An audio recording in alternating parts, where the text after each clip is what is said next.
Агаарын бохирдлын концентрац нь С. За энэ айжмаар буурдаг бөгөөд ийм тэгшгэлтэй байдаг гинэ. Хэрвээ агаарын бохирдлын эхний концентрац нь 180 ppm байсан ба 7 цагийн дараа 90 болтлоо буурсан бол 13 цагийн дараах концентрацийг олё гэж. За ppm гэдэг нь болохоор сая молекулд 180 ширхэг молекул байна л гэсэн үг. Сая молекул тутмын 180 гэдгийг илэрхийлж байгаа юм нэгж.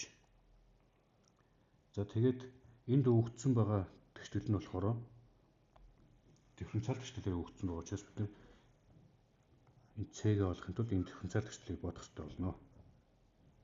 За тэгэхээр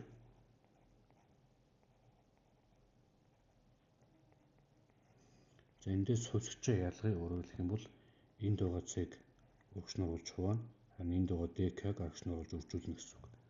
За ингээд өчх юм бол DC-г хуваах нь C, хасах K-г үржих нь DT болно. За энэний хоёр талаас интеграл авах юм бол за мэдээж Y энд интегралыг бичье. Тэнцвэрийн зүүн гартал нь болохоор ln C болно. Харин баруун гартал нь болохоор хасах K-г үржих нь T нэмэх нь за энийг нэг тогтмол тоо нэмэх ёстой. Тэрийг бид нэр C1 гэж тэмдэглэж дурцгаар. За эндээс логарифмын тодорхойлолтсоор тэр C-ийн модуль гэдэг байгаа юм нь болохоор I-ийн хасах KT нэмэх нь C1 гэж гарч ирнэ. За энд нь зэргийн чанар бичих юм бол I-ийн хасах K-г үржих нь T үржих нь I-ийн C1. За C1 гэдэг нь дурын тогтмол тоо учраас хэд бол хэд байж болно. Яг түүнтэй адилхан I-г тогтмол тоод хэрэгжүүлэхээр энэ дахиад тогтмол тоо болно. За тэрийг манай бодлон дээр бол шууд А гэж тэмдэглэсэн байна. Тэгэхээр А-г үржих нь I-гийн хасах KT болно. За C гэдэг маань болохоор C-ийн модуль нь юм гэдгээс А-нд тэгээс тоо гарч ирнэ. Ер нь бол эндээс бид нэр зүгээр шууд CT гэдэг юм аа. А-г үржих нь I-гийн хасах KT гэж бичиж болно гэсэн үг. За тэгээд энэ томьёог даатгарлаа. За эндээс анхны нөхцөлөдөө тооцож жоод А-г болно, K-г болно. За анх эхлээд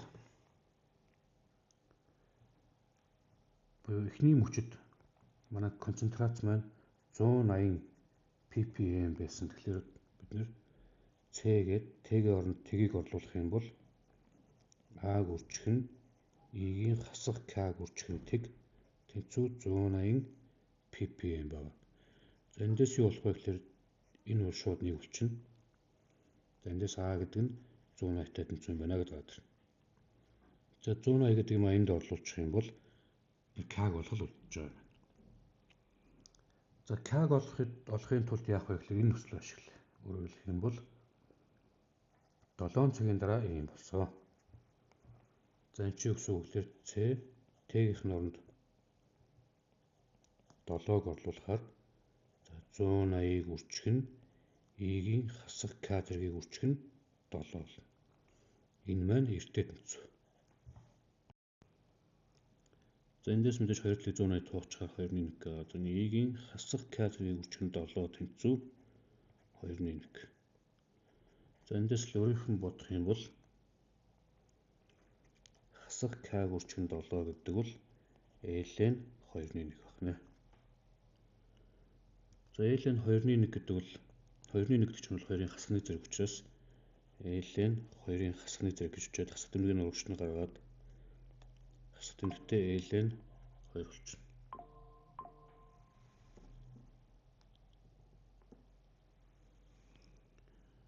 За тэгээ энэ хасах тэмдэгтэйгээр хураагдаад алга болчихоор K тэнцүү ln 2-ыг хуваах нь 7 болно. За мэдээж энийгээ бид нэр энд авчираад боловч. За ер нь бол CT гэдэг бол 180-г үрчгэн I-ийн хасах L-ийн 2-ыг хуваахын 7 үрчгэн Т гэсэн ийм томьёотой. Тэгэхээр тэр концентраторыг олж болно гэсэн үг юм байна.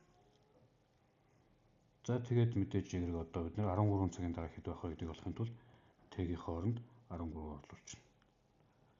180-г үрчгэн I-ийн хасах L-ийн 2-ыг хуваахын 7 үрчгэн 13. За I-ийн зэрэгтэй энэ функцийг бид экспоненциал функц гэж нэрлэдэг.